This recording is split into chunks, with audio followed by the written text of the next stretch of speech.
Praise the Lord. Ẹ̀yin ènìyàn Ọlọ́run káàkiri olúwẹ̀rẹ̀ àgbáńlá ayé.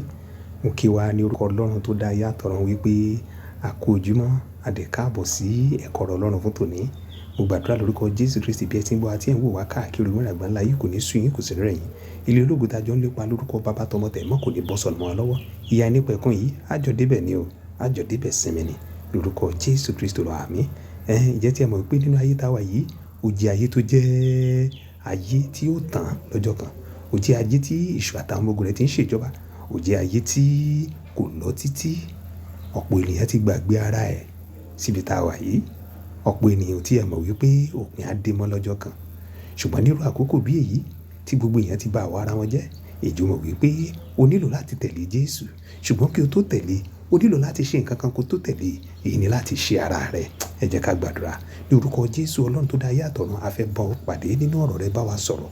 Fi ọ̀rẹ́ yìí wá dárí gbogbo ìrékọjá wa jì wá ní òpin gbogbo ká jẹun tó fẹ́ ká jẹ́ torí tá a gbàdúrà lórúkọ ti Jésù Kristi Olúwa wa. Àmín.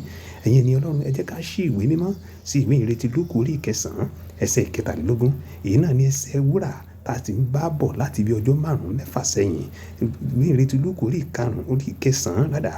ìkẹsàn-án ẹsẹ̀ ìkẹtàlélógún. Ó sì wí fún gbogbo wọn pé bí ẹnìkan bá ń fẹ́ láti máa tọ̀ mí lẹ́yìn, kí ó ṣe ara rẹ̀ kí ó sì gbé àgbélébùú rẹ̀ ní ìjọ́ gbogbo kí ó sì máa tọ̀ mí lẹ́yìn. Hallelujah. Jésù Kristi olùgbàlà ló ń sọ̀rọ̀ níbí nígbà tó bá àwọn ọmọ ẹ̀yìn rẹ̀ sọ̀rọ̀. Ìgbà yìí ó béèrè lọ́wọ́ wọn wípé kí ni ẹ ti rò pé àwọn èèyàn fi mí pè? Ọ̀pọ̀ ni wọ́n sọ wípé Elijah. Ọ̀pọ̀ ni wọ́n sọ wípé Mósè. Àwọn kan ti sọ wípé Elijah. Ọ̀pọ̀ ni wọ́n sọ pé John Baptist. Àwọn kan sọ wípé ìkan nínú àwọn wòlíì. Jésù wá béèrè lọ́wọ́ wọn pé ẹ̀yin gan-an níra yín kí ni mo jẹ́? Pétérù wípé ìwọ ni ọmọ Ọlọ́run ọ̀gá ògo. Ẹ̀yin ènìyàn Ọlọ́run, mo gbà wípé ìwọ ti mọ Jésù. Mo gbà wípé ìwọ ti dá a mọ̀. Mo gbà pé o tiẹ̀ ti ń gbọ́ nípa rẹ̀ kó tiẹ̀ tó di àkókò yìí.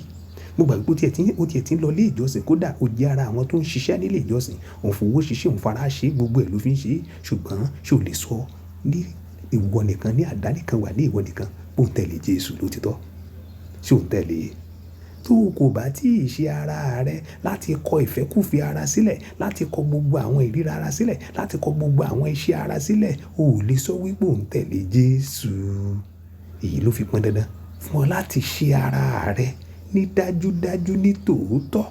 A dẹ̀ ti bẹ̀rẹ̀ láti sọ pa àwọn ọ̀nà tá fi lè ṣe ara wa. Ṣùgbọ́n nítorí àkókò wa, ọ̀nà tá a sọ lẹ́yìn náà ni wípé o gbọdọ̀ gba Jésù Kristi gẹ́gẹ́ bí ẹni tó lè ràn ọ́ lọ́wọ́. O gbọdọ̀ jẹ́wọ́ gbogbo ẹ̀ṣẹ̀ yẹn fún un, kó sì kó ẹ̀ṣẹ̀ yẹn sílẹ̀, kó sì pé láti ràn ọ́ lọ́wọ́ láti ṣe ara rẹ. Lórúkọ Jésù yóò dára fún wa.